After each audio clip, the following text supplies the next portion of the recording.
নমস্কার, চতুরঙ্গ কলকাতা থেকে আমি আপনার একটু মৃত্যুঞ্জয়। আজকে আমি এমন একটা মানুষের কাছে চলে এসেছি যে মানুষটা একদম এলাকার ঘরের ছেলে এবং এনাকে এমন কোনো মানুষ চেনে না সেটা নয়। সুখে দুঃখে এবং এনাকে বিপদে আপদে সবসময়ই পাওয়া যায়, সেই মানুষটার কাছে চলে এসেছি। আজকে আমি যার কাছে এসেছি ওনাকে আপনারা সবাই চেনেন এবং চেনেন এরকম মানুষ নেই, তাও আমি একবার পরিচয় করিয়ে দিই। প্রাক্তন রাজ্যসভার সাংসদ শ্রী সুভাষিস চক্রবর্তী মহাশয় এবং এখন হচ্ছে ডায়মন্ড হারবার এবং যাদবপুর সাংগঠনিক তৃণমূলের সভাপতি উনি এখন আছেন। তা শ্রী সুভাষিস চক্রবর্তী মহাশয়ের কাছে চলে এসেছি। দাদা নমস্কার, আমার চ্যানেল থেকে আমাদের স্বাগতম জানাই। তোমরা এসছো চতুরঙ্গ কলকাতা সংবাদ সংস্থা থেকে।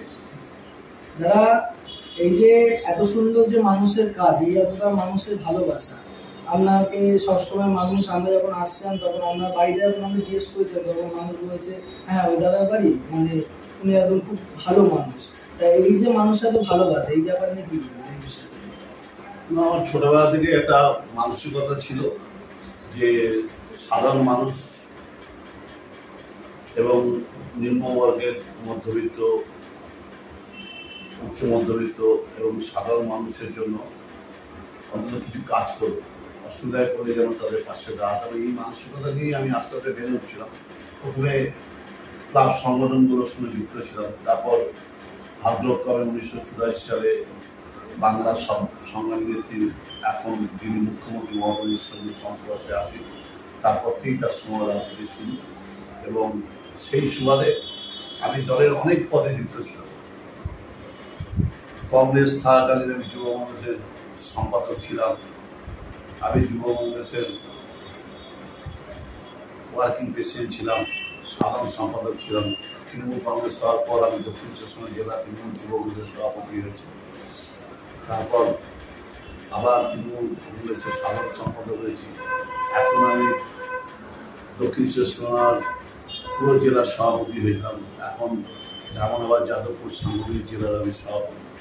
সেই হিসাবে প্রচুর মানুষের সঙ্গে আমার যোগাযোগ হয়েছে। আমি বিশেষ করে সাধারণ মানুষের সঙ্গে, একটু অবহেলিত মানুষের সঙ্গে মেলামেশা করি, তাদের পাশে দাঁড়াই, চেষ্টা করি তাদের সুবিধা অসুবিধাগুলো দেখে দেওয়ার জন্য। তারা যে কোনো সমস্যায় পড়ে সেই সমস্যাগুলো সমাধান করি। আবার একটা যেটা আমার বিশেষ সংযোজন, আমি আলিপুরদুয়ারে দীর্ঘ 40 বছর ধরে ওকালতি করি। সেই সুবাদে আমি অনেক মানুষকে বিনা পারিশ্রমিকে আমি আইনের সাহায্য দিয়েছি। সেই হিসেবে মানুষ আমাকে ভালোবাসে, মানুষ আমাকে আমার মনে হচ্ছে এটা আমার সবচেয়ে বড় কাজ।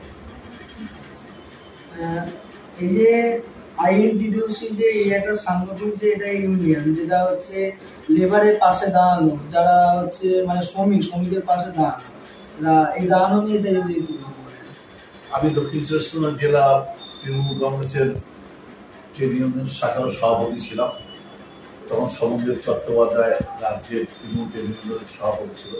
সেই সুবাদে আমি auto union, van union, minibus union, bus union, কারখানা ইউনিয়নগুলো করেছি। সেখানে শ্রমিকরা যখনই আমার কাছে ছুটে এসছে, তাদের অসুবিধা নিয়ে তাদের অসুবিধাগুলো শুনে তাদের সমস্যাগুলো সমাধানের চেষ্টা করেছি। কারণ মনে করেছি যে শ্রমজীবী মানুষের একটা গুরুত্বপূর্ণ দায়িত্ব আছে যে কোনো রাজ্য ও রাষ্ট্রের পরিবর্তনে। তারা যদি একজোট হয় তাহলে রাষ্ট্রের পরিবর্তন হয়, রাজ্যের পরিবর্তন হয়। সেই হিসাবে সেই মানুষগুলোর পাশে দাঁড়ানোর চেষ্টা করেছি।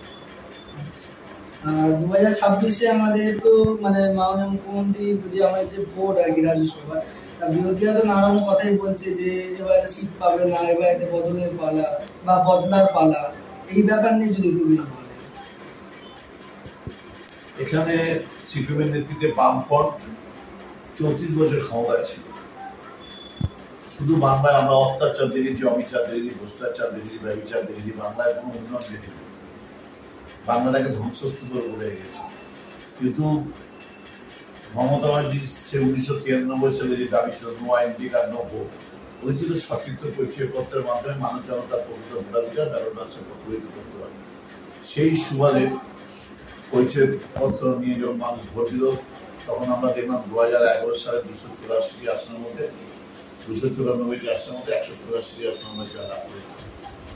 সেই জন্য মমতা ব্যানার্জি বলেছিলেন বদলা নয় বদল চাই, বলেছিল মানুষের স্বার্থে কাজ করতে হবে, রাজনীতির মাধ্যমে মানুষের সেবা করা আমাদের উদ্দেশ্য। মানুষ যখন বিপদে পড়ে তখন জাত ধর্ম বর্ণ দেখবে না, সেই মানুষটা পাশে সাহায্যের হাত বাড়িয়ে। সেই আদর্শকে সামনে রেখে আজও রাজনীতি করছি। আজও বলি যে মমতা ব্যানার্জি কোনো দলের মুখ্যমন্ত্রী হয়ে আসেনি। মমতা ব্যানার্জি বাংলার সর্বস্তরের মানুষের মুখ্যমন্ত্রী হিসেবে অভিষিক্ত হয়েছেন। তাই তিনি যখন লক্ষ্মীর ভান্ডার যখন প্রকল্প ঘোষণা করেন তখন কিন্তু শুধু তৃণমূল কংগ্রেসের জন্য করেনি, তখন সেখানে সিপিএম বিজেপি অন্য যে দলগুলো আছে সব দলের পরিবাররাই সেই লক্ষ্মীর ভান্ডারের সুযোগ নিয়েছে, স্বাস্থ্যসাথীর সুবিধা নিয়েছে, সবুজ সাথী নিয়েছে, কন্যাশ্রী নিয়েছে, রূপশ্রী নিয়েছে, ঐক্যশ্রী নিয়েছে, যুবশ্রী নিয়েছে, গতিধারা নিয়েছে, জওয়ার বাংলা নিয়েছে। যে যে প্রকল্পগুলো করেছে জন্মদিন মৃত্যুতে সব প্রকল্পের সুবিধাই সব চার ধর্ম বর্ণ নির্বিশেষে পেয়েছে। অতএব আমি মনে করি যে বাংলায় মমতা ব্যানার্জির কোনো বিকল্প নেই। যার জন্য দেখেছি সিপিএম শূন্য হয়ে গেছে, কংগ্রেস শূন্য হয়ে গেছে, বিজেপি আছে, সেও বিজেপি ৭৭টা নিয়ে জিতেছিল। এখন বিজেপি বলতে পারবে না আমাদের কতজন বিধায়ক আছে। ২৬-এ ওরা খোয়াব দেখছে, ভাবছে ওরা আসবে, শুধু মুখে বলেই তো আসা হয় না, মানুষের জন্য কাজ করতে হয়। তারপর সবচেয়ে বড় হচ্ছে আমরা কোথায় জন্মগ্রহণ করি, আমরা বাংলায় জন্মগ্রহণ করি। আমরা বাংলায় জন্মগ্রহণ করেছি বলে আমরা নিজের গর্ববোধ করি যে বাংলার মা হচ্ছে রক্তকর। এই বাংলার মা বিশ্বকবি রবীন্দ্রনাথ ঠাকুরকে জন্ম দিয়েছেন, এই বাংলা মা বিদ্রোহী কবি নজরুলকে জন্ম দিয়েছেন, এই বাংলা মা বিশিষ্ট শিক্ষাবিদ সমাজ সংস্কারক ঈশ্বরচন্দ্র বিদ্যাসাগরকে জন্ম দিয়েছেন, এই বাংলার মা সমাজ সংস্কারক রাজা রামমোহন রায়কে জন্ম দিয়েছেন, এই বাংলার মা সনাতন ধর্মের যুবক ও প্রবর্তক স্বামী বিবেকানন্দকে জন্ম দিয়েছেন, এই বাংলার মা রামকৃষ্ণ ঠাকুরকে জন্ম দিয়েছেন, এই বাংলার মা অনেক মনীষী, অনেক সাহিত্যিক, অনেক কবি, অনেক স্বাধীনতার সংগ্রামীকে জন্ম দিয়েছেন। স্বাধীনতার সময় মহামতি রূপে বলেছিলেন what Bengal thinks to the rest of India thinks to. আজ বাংলা যে হবে অবশিষ্ট সে ভারতবর্ষ আমেরিকা হবে। সেই বাংলার অপমান করছে, সেই বাংলা ভাষা অমর্যাদা করছে, বাংলা মায়ের সম্মান হানি করছে এই বিজেপি নামক দলটা। আমরা প্রথম থেকে বলে এসেছি বিজেপি বাংলার কোনো দল নয়, বিজেপি হচ্ছে বাংলা বিদ্বেষী একটা সাম্প্রদায়িক দল। আজকে আমরা দেখতে পাচ্ছি হরিয়ানা থেকে, দিল্লি থেকে, রাজস্থান থেকে, মধ্যপ্রদেশ থেকে, মহারাষ্ট্র থেকে, উড়িষ্যা থেকে সবখানে বাংলা যারা ভাষায় কথা বলছে সেই বাংলাদের উপর অত্যাচার চলছে। আমরা এটা সহজে মেনে নেব, কারণ বাংলার স্বাধীনতার সংগ্রামী কারা তাদের মাথা নত করেন। অত্যাচারী ব্রিটিশ সাম্রাজ্যের বিরুদ্ধে ভারতমাতার শিল্প মোচনের জন্য স্বাধীনতার সংগ্রামে বাংলার অবদান সবথেকে বেশি। কেউ যদি আন্দোলনের সেলুলার জলে যায়, সেখানে স্বাধীনতার সময় যাদের নির্বাচন হয়েছিল তাদের দেখা যাবে সেই যে স্বাধীনতার সময় তাদের ১০০ ভাগের মধ্যে ৮০ ভাগই হচ্ছে বাংলা। সেই বাংলাকে অপমান করা হচ্ছে, বাংলার মর্যাদা নষ্ট করার চেষ্টা হচ্ছে। তবে বাংলার মানুষ ওদের কখনোই ওদের ভোট দেবে না, বাংলার মানুষ ওদের ত্যাগ করবে, বাংলার মানুষ ওদের বর্জন করবে। তাই আমাদের ২৬-এ কোনো চিন্তা নেই। ২৬-এ মমতা ব্যানার্জি ২-৩ থেকেও গরিষ্ঠদের বেশি আসন নিয়ে পশ্চিমবাংলা এবং আর একটা কথা হচ্ছে এই যে কেন্দ্র সরকারের যে ১০০ ইউনিট যে প্রকল্প, সেই ১০০ ইউনিট প্রকল্পে যে কাজ দেওয়া হচ্ছে কিন্তু কাউকে টাকা ঠিকঠাক দেওয়া হচ্ছে না এবং তারা কোনো রকম ভাবে টাকা পয়সা পাচ্ছে না। এই ব্যাপার নিয়ে কিছু বলি যে শুধু ১০০ দিনের কাজ নয়, আবাস যোজনা, ঠিক আছে, রাস্তা, সড়ক যোজনা, প্রত্যেকটা প্রকল্প কিন্তু কেন্দ্রীয় সরকার ৭ ভাগ দেয়, বাংলা ৪০ ভাগ দেয়, রাজ্য ৪০ দেয়। কোনো টাকাই কেন্দ্র আমাদের দিচ্ছে না। আমাদের বঞ্চনা ১,৭৫,০০০ কোটি টাকা বকেয়া আছে। আর ওরা বড় বড় কথা বলছে। আর তোমরা দেখেছো যে সব থেকে বেশি উত্তরপ্রদেশে বেসরকারি জব কার্ডের সংখ্যা বেশি। আমাদের এখানে মানুষ প্রকৃত কাজ করে তার পারিশ্রমিক পাচ্ছে না, তাই বাংলার মানুষকে বঞ্চিত করা হচ্ছে। কিন্তু মমতা ব্যানার্জি বলেছে যে কেন্দ্রীয় সরকারের দয়ার কাছে আমরা বেঁচে নিই, আমরা বাংলা, আমরা যারা ১০০ দিনের কাজ করি প্রত্যেকের কাছে আমাদের তাদের বকেয়া টাকা আমরা পৌঁছে দেবো এবং আবাস যোজনার যে টাকা আটকে আছে সেই টাকাও আমরা রাজ্য সরকার থেকে তাদের পাই দেওয়া। ইতিমধ্যেই ১২ লক্ষ লোক পেয়ে গেছে।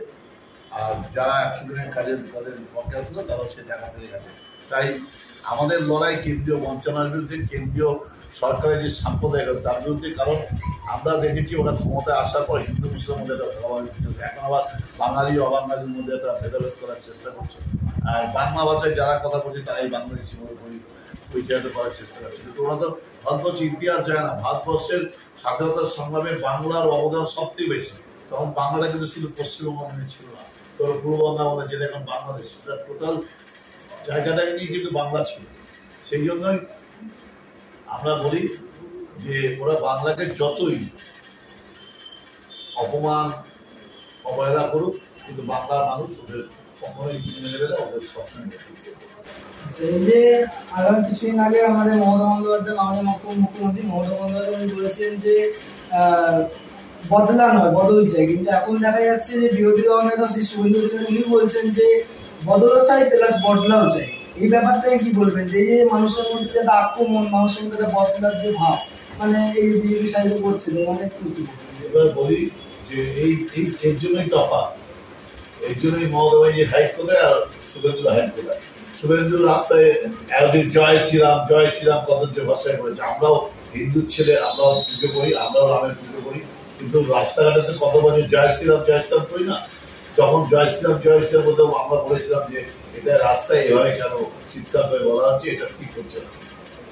এখন যখন জয় বাংলা বলছে তখন টেনে আসছে না, এখন যখন জয় মা দুর্গা বলছে তখন টেনে আসছে না। তার মানে হেড দাঁড়িয়ে সনাতন ধর্মের প্রচার। কিন্তু এটাও বলেছেন যে জয় বাংলা কোনো পশ্চিমবঙ্গে কোনো, ওটা হচ্ছে স্লোগান না, ওটা হচ্ছে বাংলাদেশ। ওরা বলেই দেবো বাংলাদেশে বাংলা কথা, আমাদের তো জয় বাংলা করে, বাংলা কথাটা তো বাংলাতেই আছে। আগে তো স্বাধীনতার আগে তো বৃহত্তর বাংলা ছিল, সেই বৃহত্তর বাংলার একটা অংশ তো আমরা। ওরা দেশ হিসেবে হয়েছে, আমরা ভাষাটা আমাদের বাংলা, আমরা তো এখানে পশ্চিমবঙ্গ বলি, পশ্চিমবঙ্গের কথা কি বাংলা।